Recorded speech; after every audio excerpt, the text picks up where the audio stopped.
Assalomu alaykum hurmatli anglag'uvchilar. Diqqatingizga diniy olim Muhammad Yusuf Muhammad Tursunning Din va hayot 2000 savolga javob nomli asrini sunduq. Yoqtirib anglag'aysizlar. Roza va uning ahkomlari. 554-savol. Roza degan nima? Javob.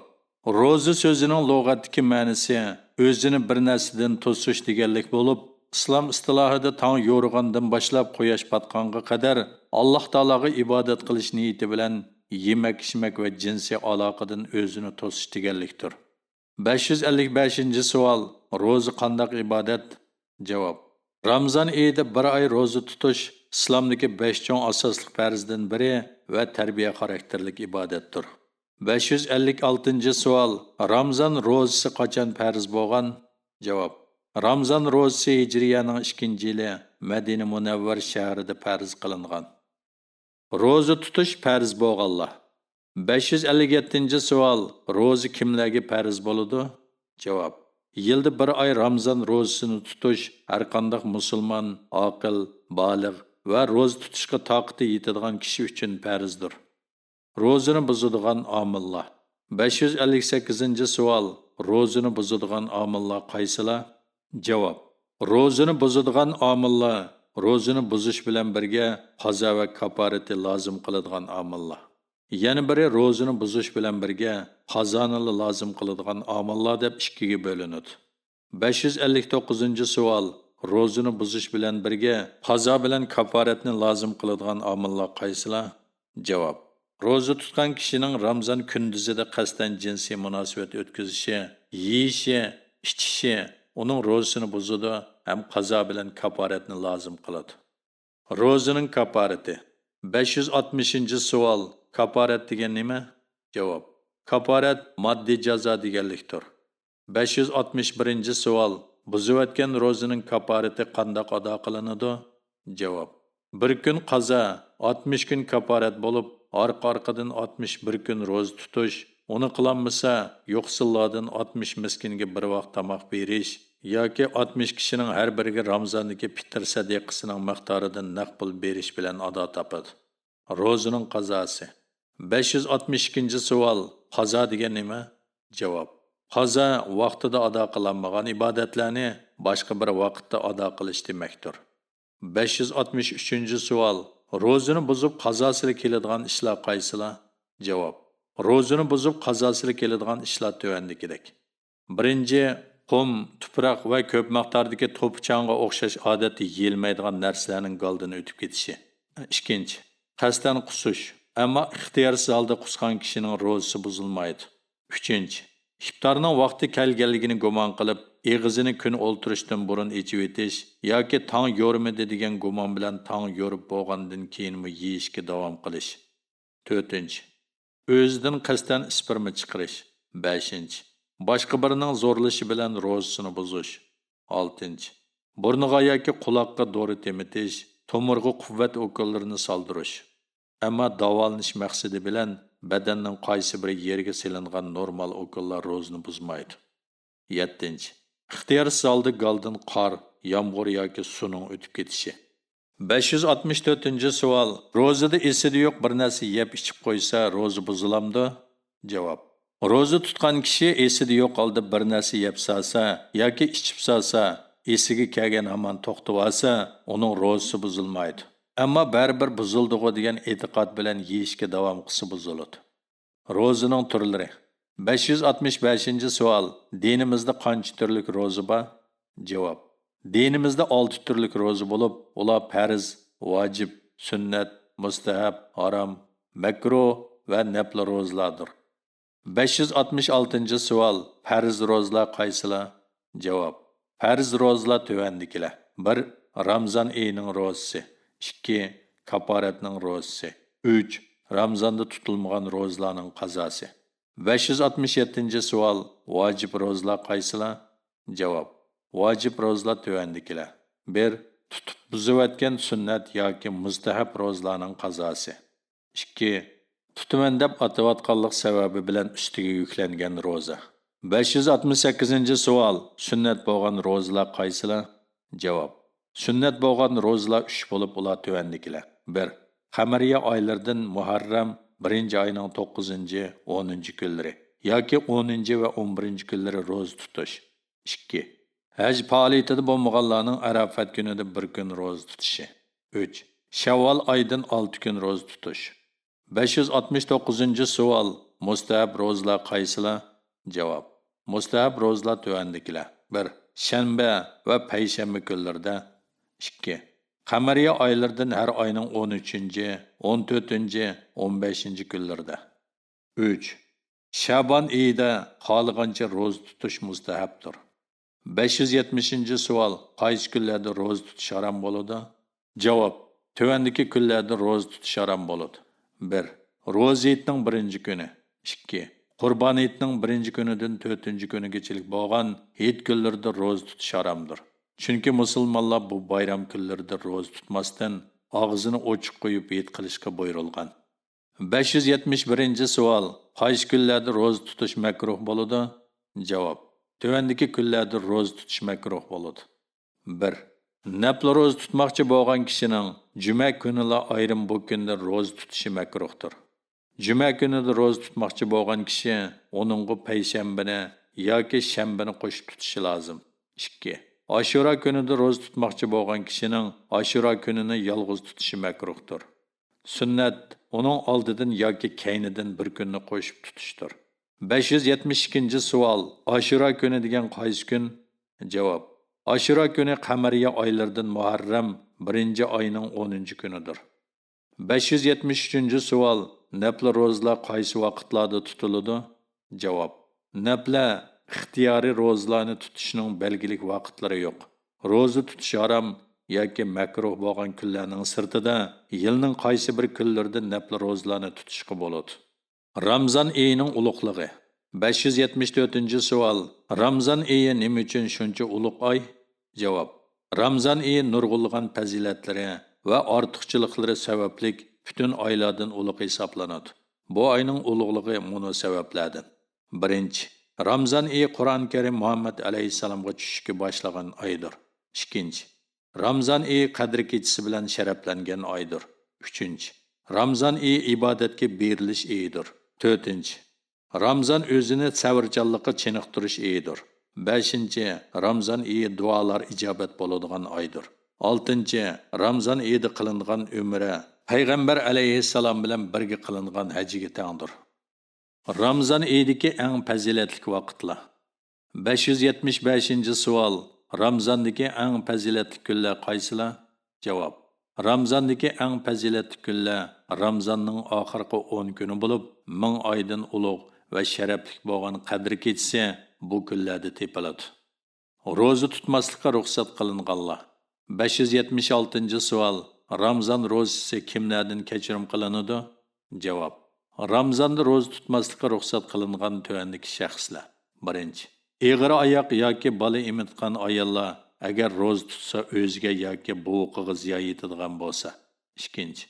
Ro'zaga bardoshlik berolmaydigan eg'ir kasallar. 3.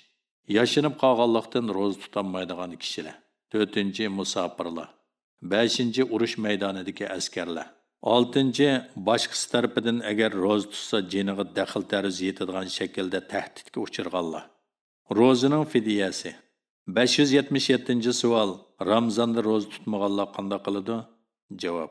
Eg'ir oyoq yoki bola emitganlik yoki kasallik, musofirlik va yoki urush maydonida bo'lganlik, tahdidga uchirganlik sababli Ramzanda ro'za tutmaganlar boshqa vaqtlarda bir kunga bir kunning qazosini tutadi. Ammo yashinib qolganlikdan yoki kasallikdan zodi ro'za tutolmaganlar tutalmagan ro'zalari uchun fidya beradi. 578-savol. Fidya degan nima va miqdori qanchalik? Javob. Fidya qilinmagan ibodat badaliga faqirlarga beriladigan sadaqa. Yashinib qolganlik yoki kasallik tufayli Ramzan ro'zasini tutolmaganlar tutalmagan ro'zaning har bir kuni uchun bir faqir to'yg'idek tamoq berdi. 579-savol. Tutalmagan ro'zasi qolgan holda o'lgan kishi uchun fidya basi bo'lamdi? Javob. Bundaq kishining tutalmagan har bir kunlik ro'zasi uchun bir faqir to'yg'idek miqdorda sadaqa basi bo'ladi. 580-savol. Kasallik yoki safarda bo'lganlik sababdan roza tutolmasdan o'lgan kishi uchun nima qilish kerak? Javob. Kasallik yoki safarda bo'lganlik sababidan tutolmagan rozasining qazosini tutib bo'g'ichilik o'lib ketgan kishi uchun roza tutish yoki fidya berish lozim kelmaydi.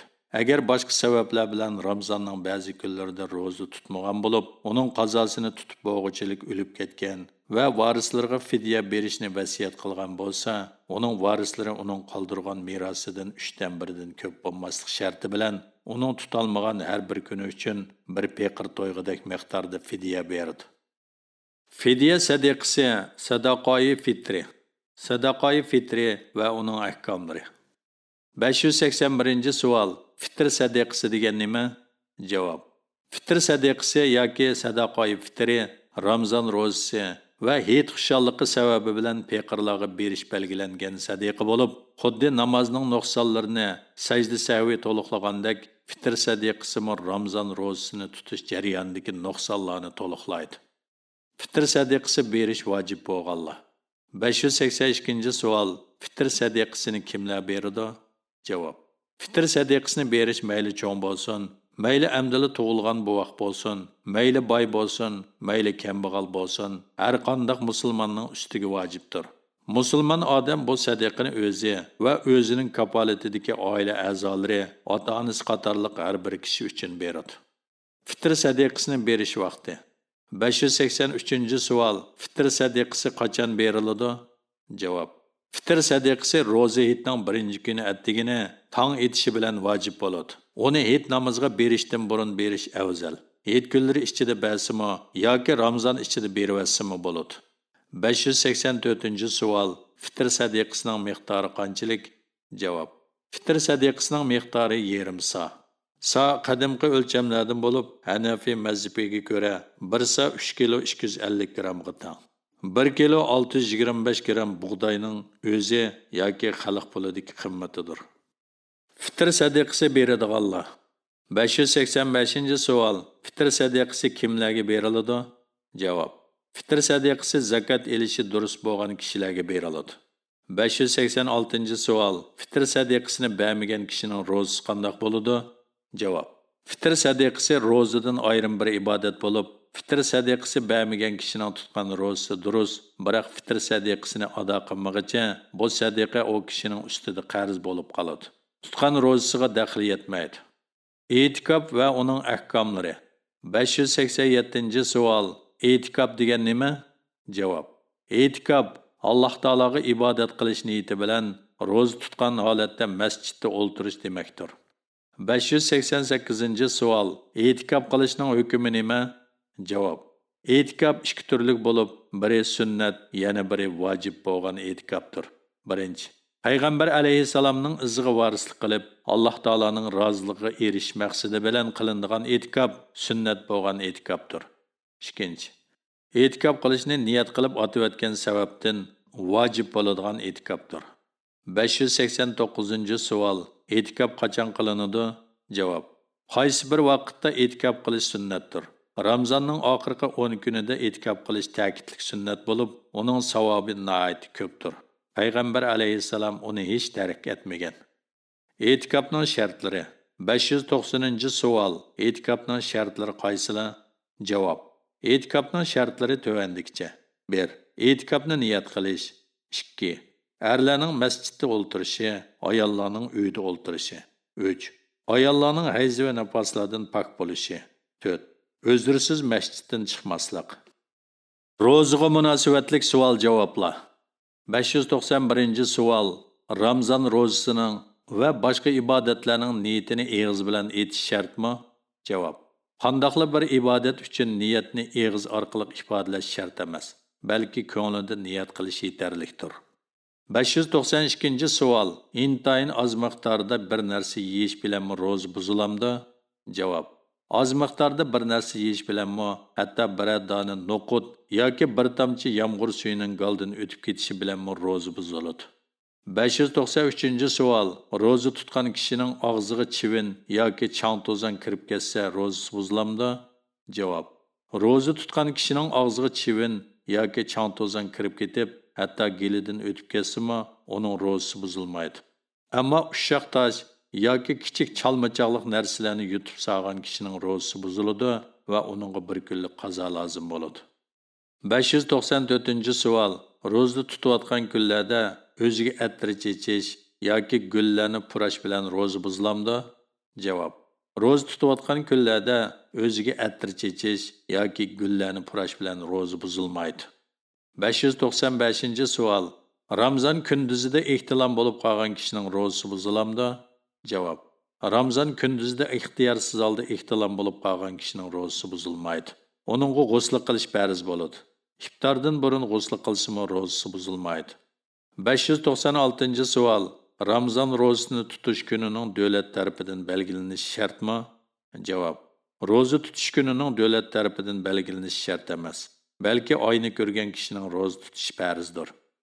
597-savol. Ramzan kunduzida qon oldirgan kishining ro'zasi buzilamdi? Javob.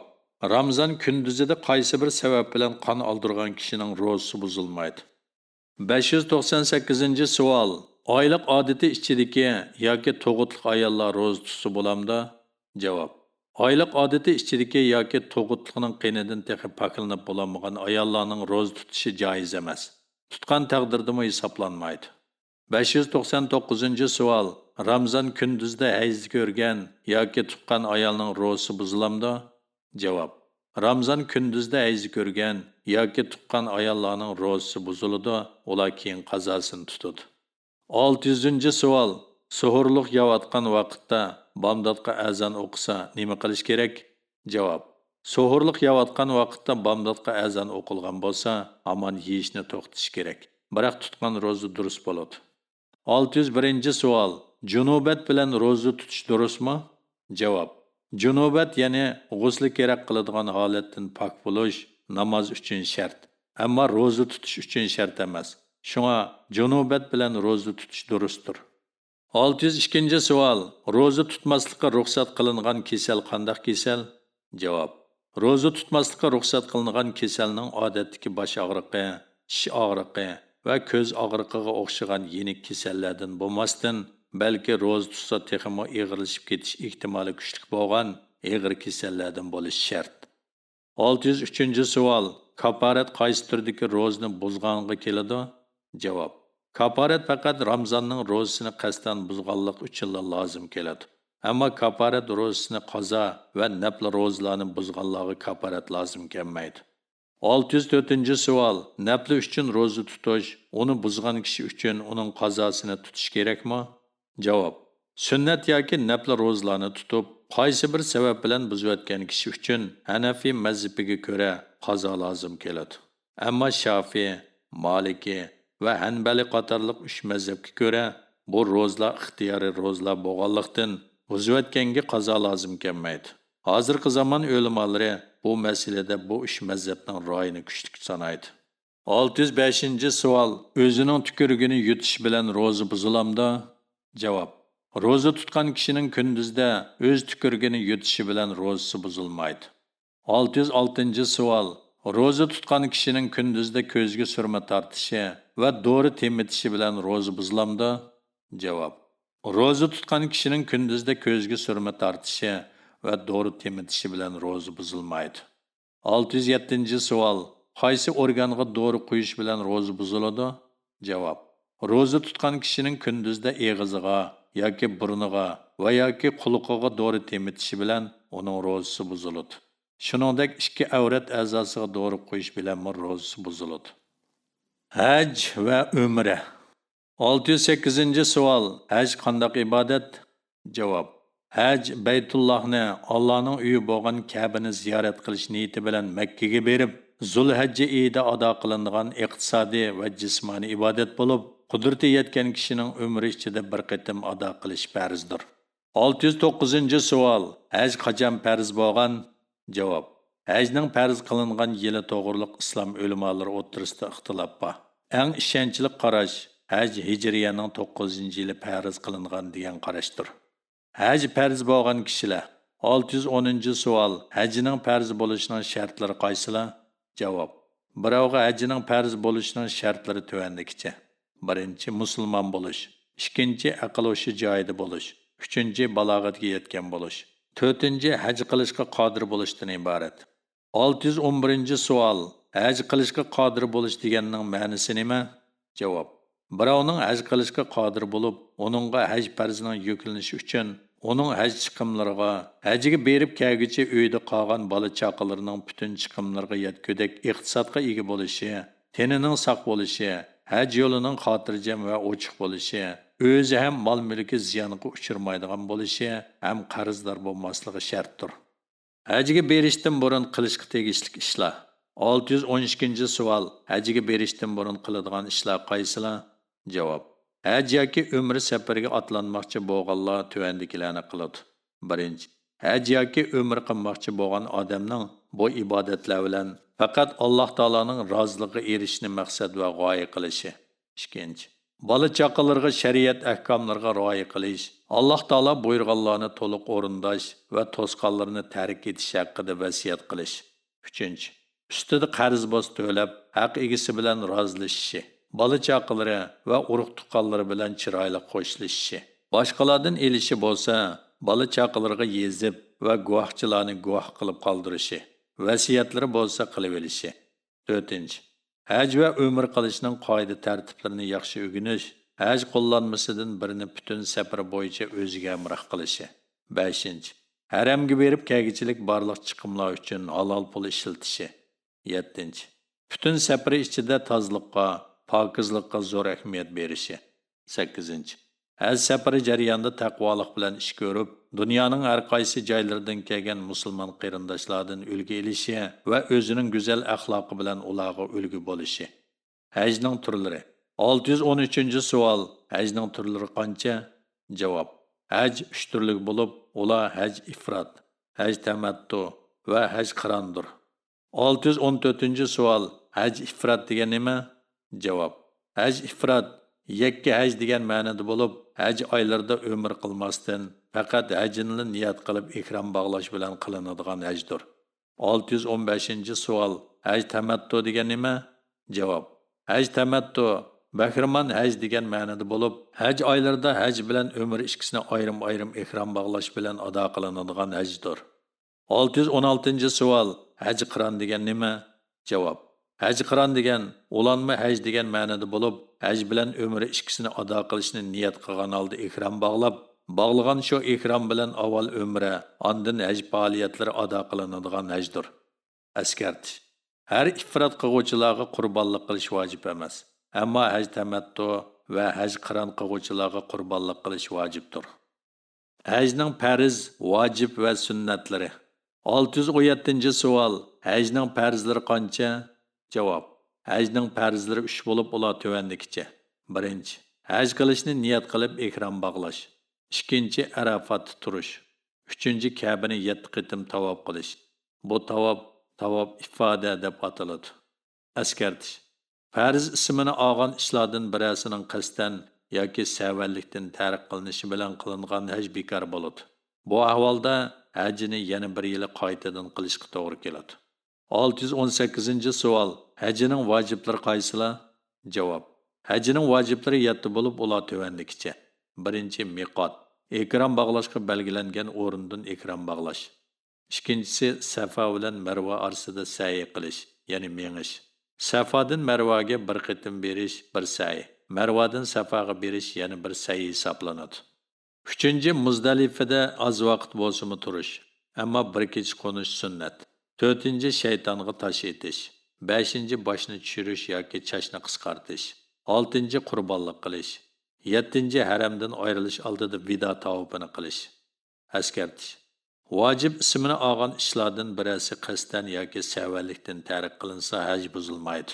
Biroq bir qo'y qurbonlik qilib, uning go'shidan yemasdan hammasini Makkada kambag'allarga tarqitib berish. Uningga qudrati yetmasa, haj kunlarida 7 kundan burun 3 kun, yurtiga qaytgandan keyin 7 kun, jami 10 kun ro'za tutish bilan nuqson to'liqlanadi. 619-savol. Hajining sunnatlari qaysilar? Javob. Hajining sunnatlari tuvandikicha. 1. Ikrom bog'lashdan avval yuyinish. 2. Ikromlik uchun 2 parcha oq, yangi va yuyilgan pokiz material ishlatilish. 3. Ikrom bog'lab bo'lib 2 rakat namoz o'qish. 4. ikram bağlagandan keyin labbayka duosini aytish. 5. Makkaga yetib kelgan hamon Ka'bani tavof qilish. 6. Zulhijja oyining 11, 12 va 13 kunlari Minoda qo'nish. Muloyiza. Yuqorqi 3 kunda Minoda kechining 20chilik bo'lsa-mu qo'nish Hanafiy mazhabida ta'kidlik sunnatdir. Ammo Shafiy, Maliki va Hanbali mazhablarida vojibdir. Buningga binoan Minoda qo'nmagan kishiga bir qo'y qon keladi. Onu bo'g'izlab Makkaning yo'qsillarga tarqitib berish belgilanadi. Askartish. Hajning sunnatlari hajning kamolati uchun intayin muhim bo'lgan ishlar bo'lib, sunnat amallariga ahamiyat berish nihoyatda muhimdir. Ammo sunnat deyilgan ishlarning birasini yoki hammasini qasdan yoki savallikdan tark etish bilan hajning ado tepishiga ta'sir etmaydi.